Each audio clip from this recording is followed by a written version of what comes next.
Welcome to Satish vlogs. Subscribe చేయండి. ఇవాళ మనం మహాభారతంలో జరిగిన కురుక్షేత్రం గురించి తెలుసుకుందాము. ఈ కురుక్షేత్రం అనేది జరిగింది జరగలేదు అనేది కొంతమంది నమ్ముతారు, కొంతమంది నమ్మరు. కానీ ఆ నమ్మకానికి సంబంధించిన ఈ ప్రూఫ్స్ అన్ని నేను ఇవాళ చూపిస్తున్నాను మీకు.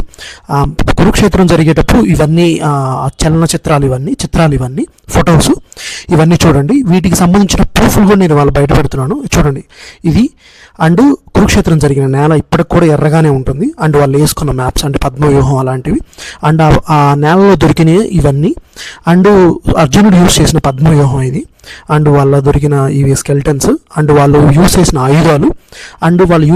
ఆయుధాలు, రాజులు యూజ్ చేసినవి, అండ్ అర్జునుడు యూజ్ చేసిన బాణం, అండ్ వాళ్ళు వేసుకున్న పద్మవ్యూహం అలాంటి మ్యాప్స్, అండ్ వాళ్ళు యూజ్ చేసిన ఖడ్గాలు, ఆయుధాలు, అండ్ ఎవరైతే భటులు ఉంటారో వాళ్ళు యూజ్ చేసినవి, అండ్ పాండవులు యూజ్ చేసిన గృహం, అండ్ పాండవులు యూజ్ చేసిన ఖడ్గాలు, కత్తులు, అండ్ కర్ణుడు యూజ్ చేసిన బాణము, అండ్ వాళ్ళు వేసుకున్న మ్యాప్స్ అంటే యుద్ధం ఇలా చేయాలి అనే మ్యాప్ వేసుకున్నారు, ఆ మ్యాప్స్, అండ్ వాళ్ళు ఆ భూమిలో ఏదైతే భూమి ఉందో ఆ భూమి ఇప్పటికి కూడా ఎర్రగానే ఉంటుంది.